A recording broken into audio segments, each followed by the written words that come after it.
There's quite a famous line in the movie Braveheart that Mel Gibson is given, which says, if you make enemies on both sides, you end up dead. And in the reality of politics, foreign policy in the globe, Donald Trump, because he is so filled with hubris and arrogance in this breaking story, has yet to really realize what that truly means, because he thinks he's a king.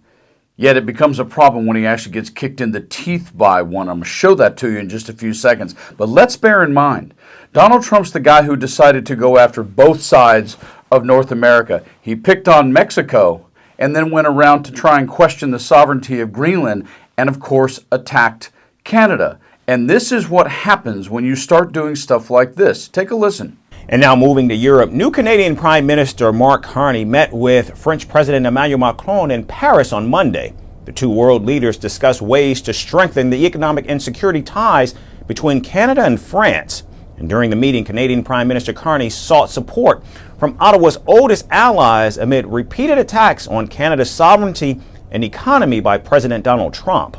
Prime Minister Carney said Canada is fundamentally different from America and will never, ever, in any way, shape, or form, be part of the United States. Yeah, people start to band together, especially when they have their own history. And Trump is so clueless to what's going on. The entire EU is now standing against the United States. Take a listen to this. The new U.S. administration has pushed us into a worrying and dangerous trade war. Commissioner, over the next 90 days, we have to negotiate at equal partners. We have to remember that we are the world's largest single market and trading bloc. Both allies highlighted the launch of a new bilateral partnership on intelligence and security, however. I think we both believe that fair trade that respects international rules is good for everyone's prosperity and is certainly more effective than tariffs, which create inflation and damage chains of production and the integration of our economy. And in the end, in this breaking story, when you take Macron and Canada and put them together, plus the EU, you wind up with statements like this. We both stand for sovereignty and security, demonstrated by our unwavering support. He also said President Trump must stop making disrespectful comments about Canada before the two countries can start serious talks about their future ties. So in this breaking story, what did King Charles of England just do in an incredibly not so subtle way? You know how folks like to tell us to read between the lines? Yeah, there's really not a lot of reading between the lines required in this breaking story of what he just threw down in Donald Trump's face. Here is the story. King Charles hails strong and free Canada in speech to open Parliament. Monarch makes no direct mention of Trump amid U.S. President's threats to make Canada 51st state. King Charles has said Canadians can give themselves far more than any foreign power on any continent can ever take away, as he gave a rare speech in the country's parliament that served as a rebuke of the U.S. President, Donald Trump, and his threats to annex the country.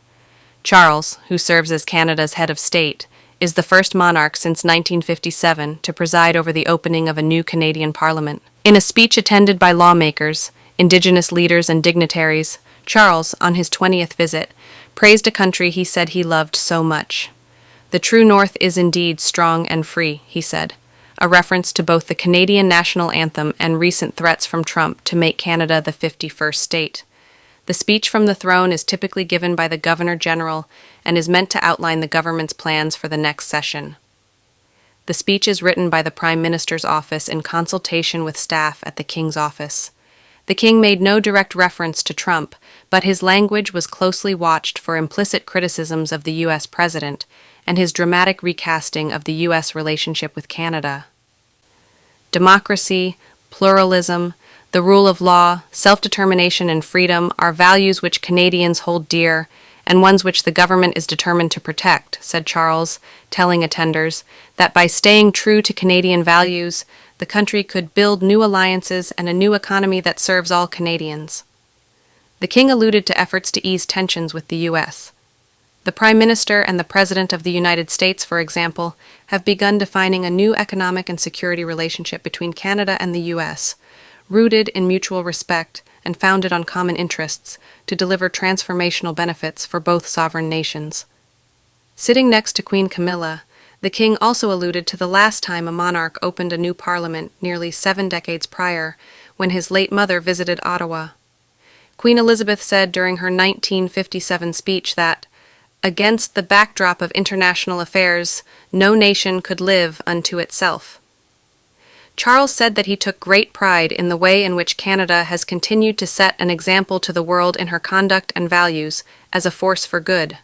The symbolic visit came as Canadians remain uncertain what role they want the monarchy to play in the future. In 2023, polling firm Ipsos Polling found nearly 70% of Canadians said the royal family shouldn't play a prominent role in Canadian society. But that figure has dropped to 56% in new polling released Tuesday, showing a warming towards the monarchy, in part due to a deteriorating relationship with the U.S. Still, not every party in Parliament supported the presence of Charles. The separatist Bloc Québécois was absent, as they typically are during the speech, in protest over the address by a foreign king. To assert Canada's sovereignty, we seek the symbol of the fact that Canada has the King of England as its sovereign, said leader Yves-François Blanchet in the days leading up to the speech. There is a complete inconsistency which seems to reflect Prime Minister Mark Carney's personal sympathies rather than a relevant reading of Quebec's sensibility. Representatives of Inuit, Métis, and First Nations peoples were present in the Senate after welcoming the King to Ottawa on Monday. Indigenous leaders have described the visit as a meaningful reminder of the centuries-long bond between Canada's first inhabitants and the British Crown, the two signatories of the many treaties which created the foundations of what would later become Canada. The King's visit is an opportunity to highlight the nation-to-nation relationship between First Nations and the Crown. We are allies with a sacred perpetual relationship that cannot be broken, Assembly of First Nations National Cindy Woodhouse-Nepinak said in a statement. The British Crown and First Nations are foundational to the creation of Canada. We also are distinct nations bound together by peace and friendship. Woodhouse-Nepinak said Charles, as King of Canada, carries a responsibility to uphold the treaties that protect our rights. Yeah, that didn't have a lot of subtlety to it. And oh my gosh, is this going to really test Donald Trump? Because he so badly wants to be a king. He wants the U.S. to be a monarchy of the Trump family. Although it's never going to happen. And when you get kicked like that, with the exception of maybe 3 or 4 countries out of the entire globe, you look like exactly what Donald Trump thinks everyone did during Obama or Biden's administration, that they were laughing at us. No, Donald, they are laughing at us now, and a lot and often. And the only person, just like when you said I and I alone can fix it, the only person really responsible and at fault is you. Because whether or not you think the buck stops with everybody, no, brother, it stops with you. You guys stay frosty.